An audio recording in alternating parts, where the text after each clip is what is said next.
The International Cricket Council has reportedly issued an ultimatum to the Bangladesh Cricket Board over its refusal to travel to India for the 2026 Men's T20 World Cup. According to reports, the ICC has set a January 21 deadline for the BCB to agree to travel or be replaced by Scotland, with the European side getting in based on the current men's T20 rankings. This message is said to have been conveyed in a meeting between the two organizations in Dhaka on Saturday.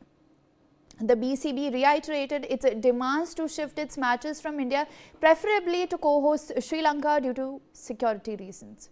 The report said an independent security agency's advisory sent to all 20 participating teams puts the threat level in India on a medium to high band.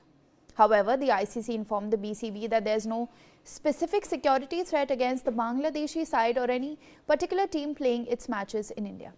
The ICC is also said to have rejected the BCB's idea of a switch of groups with Ireland, who play all their group stage matches in Sri Lanka.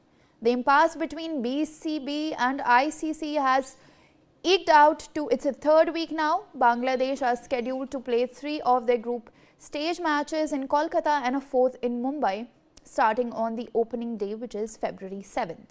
The BCB has faced some resistance from within, with former cricketers calling for a more diplomatic solution than an outright rejection to travel. Brian Thomas, my colleague, joins us for more on this. Brian, we're learning that Bangladesh can lose its T20 World Cup spot to Scotland. Walk us through the details of this, please. Well, yes, the ICC has reportedly issued a firm ultimatum to the BCB, that is the Bangladesh Cricket Board, amid an ongoing standoff over Bangladesh's participation in the 2026 Men's T20 World Cup, which is scheduled to be hosted by both India and Sri Lanka.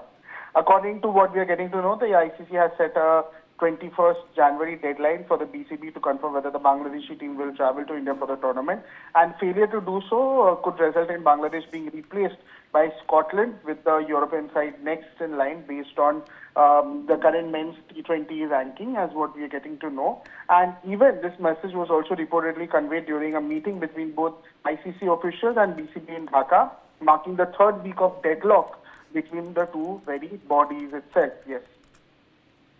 All right, Brian, appreciate you sharing all those details with us. I'm also being joined by Mr. Sushil Doshi, who is a sports commentator. So now the row between BCB as well as the ICC somewhat seems to be escalating. What exactly do you make of this statement, that Bangladesh could lose its T20 World Cup spot to Scotland? Yeah, I think what they are doing is not doing well for their own cricket, They are on the war path with the Indian Cricket Control Board and also with the ICC.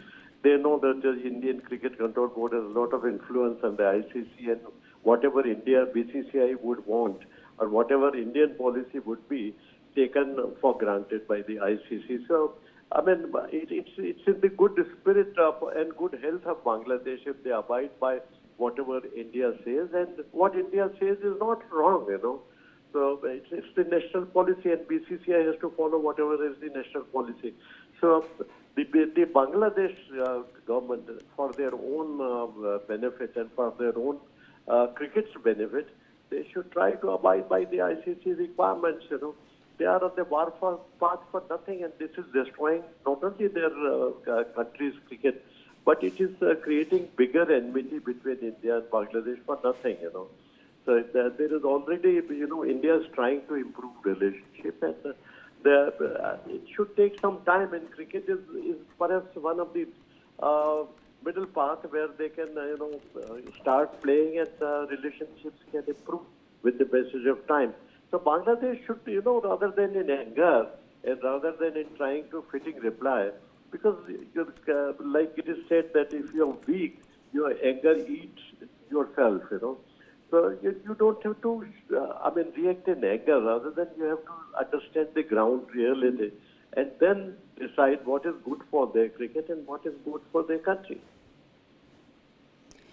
Additionally, sir, it seems like Bangladesh has, of course, said that it has said that we would not like to play in India considering the fact that there are quote unquote security concerns for the Bangladeshi players. But does this seem like it's not much cricket related, but rather turning into something that's more political in nature? Yeah, it is. I think what is being shown by the Bangladesh government. What they are trying to say is that India is a enemy country and people there are against our people, but which is not so. I mean, Indian government will look after their interests in terms of security, and even Pakistan played in India when India wanted them to play in India, and there was no problems there.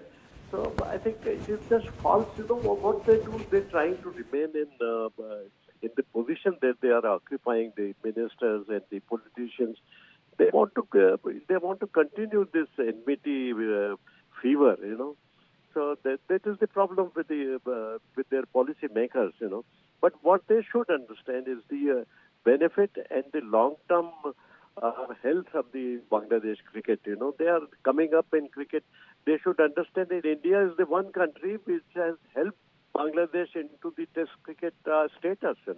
They've never given the Test status earlier, but India supported their cause. They forget everything that India did for them in their, Swadhinta Sangram, as we say. We had such a big hand. They forget everything and just creating enmity. And there are some people, I mean, most of the people I'm sure are with the India, but those who are currently in power and those who are occupying big positions for their own personal benefits, they are wanting to harbor this kind of hostility against India.